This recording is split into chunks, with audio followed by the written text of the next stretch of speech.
This is a CBC podcast. Well, students here in New Brunswick are celebrating in many cases. This is the last day of school for a lot of students in our region. At the end of a year like no other, there was not a single day that wasn't impacted by COVID-19 in some way or another. Students were masked, they were distanced. High school students alternated days at home, and the schools themselves also went through some changes. Many were almost unrecognizable inside. Just prior to the first day of school, back in September, St. John High School Principal Lori Wall showed just how different things were going to be during a tour. But if you take a look at the floors, you can see that we have our social distancing markers down. There's arrows keeping students on the right side for both ways of the hallway. And you can see as we come to the cafeteria right away, and there's a maximum capacity of 30 students, where before we had 156 students. How will that work? Well, that's going to be a big change for our students. We will try it because we only have half capacity. If you're A to K, you're here one day, and then the next day it's students with last names L to Z. So we'll be down around 450 students each day. It is feeling empty, and if I open the guidance room door, you will see that we have removed all of the things that would have been in here, and it's just bare bones. So we have social distancing at the tables. We have removed the couches and other things that students could sit on, and it does look really empty. And one of the things that we're really concerned about is that students are coming back to a very different building than what they left on March 13th. Wow, I will never forget how strange that was to take that tour with Lori Wall right before school started last year. But you know what? Students and teachers and principals, they did it. They made it through this year relatively unscathed. And now we're heading into the summer, bringing a welcome break, the hope of something familiar when they're back in school next year. So to find out how the past 10 months went, we have reached Lori Wall again this morning. Good morning, Lori. Good morning, Julia. How Congratulations. Are you? Thank you very much. You made it. We did make it. How you feeling? Actually, this morning I'm feeling really great. We're going to get to see our last students today from grades 9, 10, and 11. They're coming in to get their report cards and collect anything that they may have left in lockers. It's kind of a happy day because we know right now we're starting to plan for next year, and we're planning to have everyone in the building. How would you describe the past school year? Well, the past school year, Julia, has been a real ride for everybody, I think, for parents, students, and teachers alike.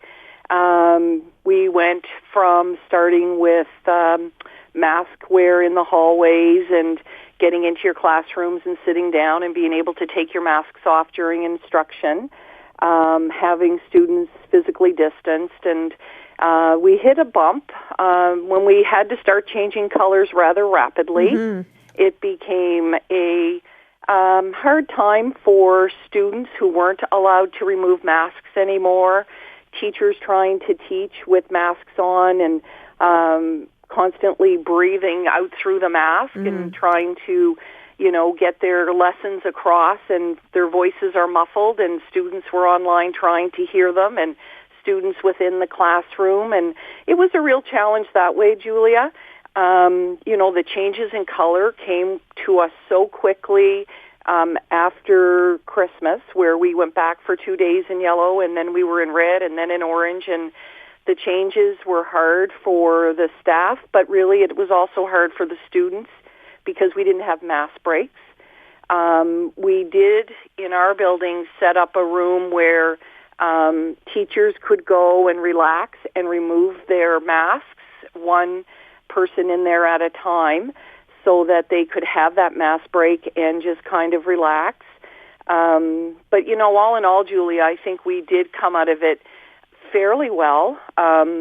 Students were great. I can't say enough about the students. And when I talk to other principals, they would agree with that as well. Students did a great job doing everything that was asked of them this year. The physical distancing, we really didn't have a lot of issues with that. We had very few students that arrived without masks anytime. We did have a supply of masks for students who didn't.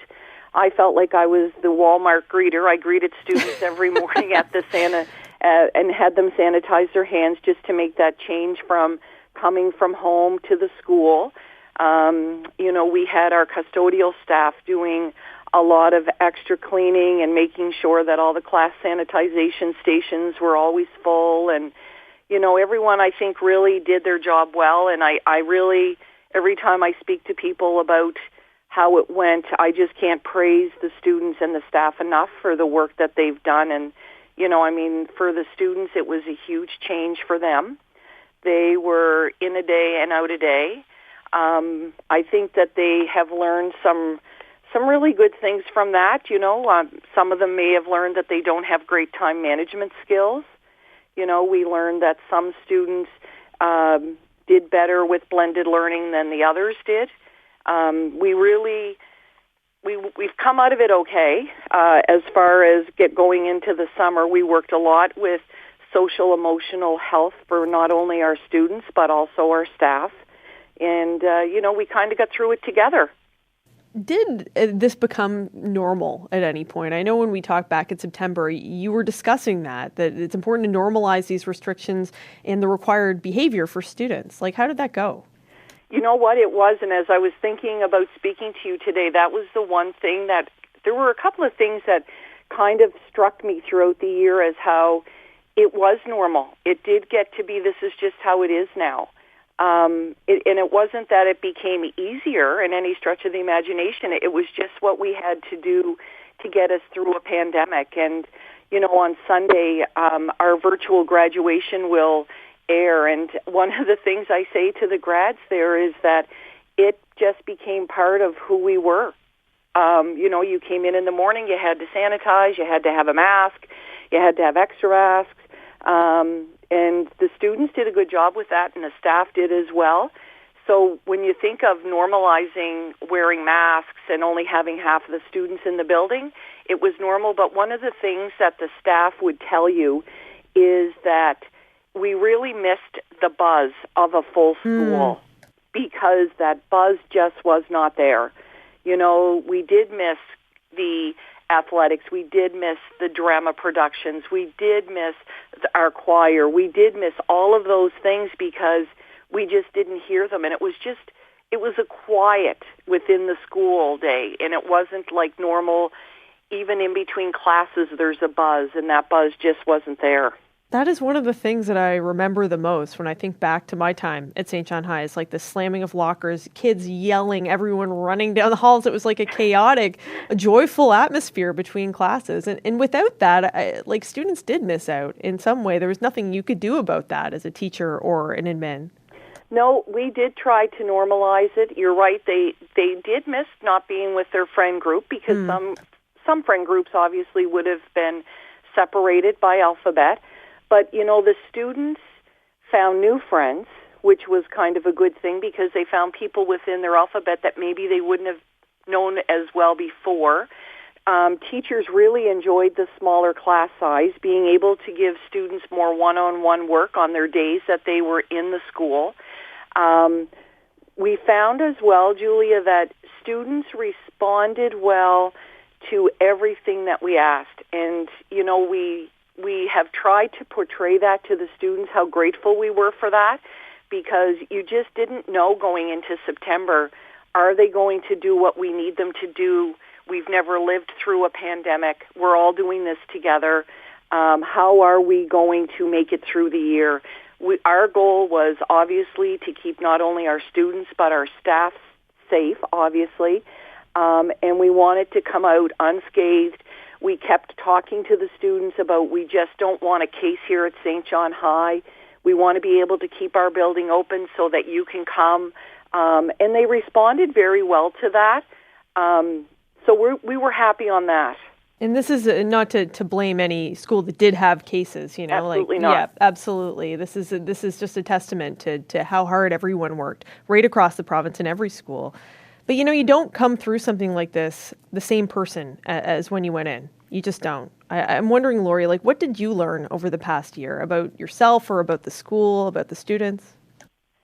I would say, if for me, I became very focused on the operational plan. And our operational plan was something that sometimes changed on a dime, Julia. Like it was one day we would be yellow, and then when we went to red, it was like, oh my gosh, we have to, that was my priority, was making sure that the operational plan was always up to date.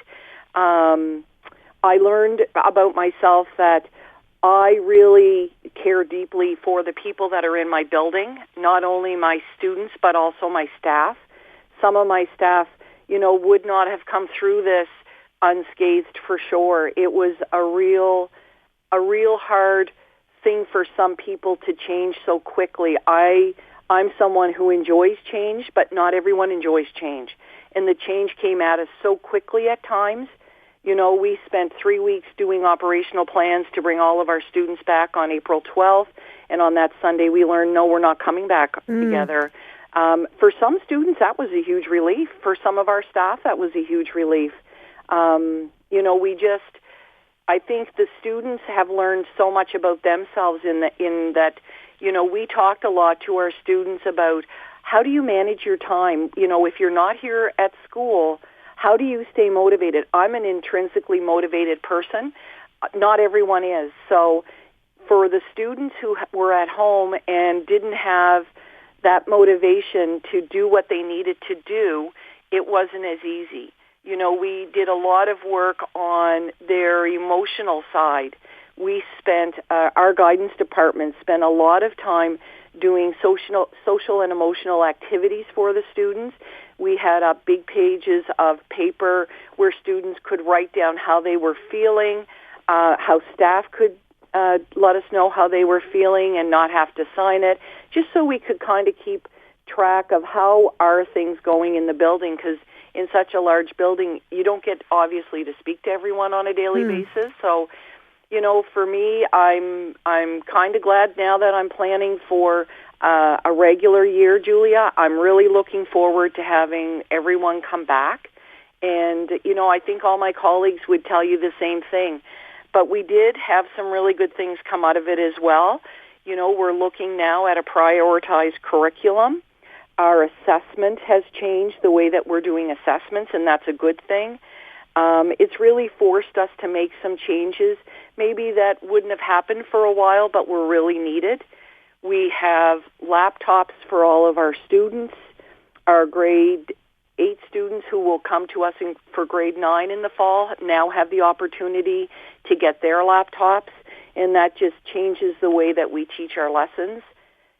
Parents, when students weren't handing in assignments, were getting notifications that things weren't handed in, so there was more communications to the parents about, this week here your child hasn't handed in these assignments, so trying to keep them informed and just make sure that everyone was kept up to date.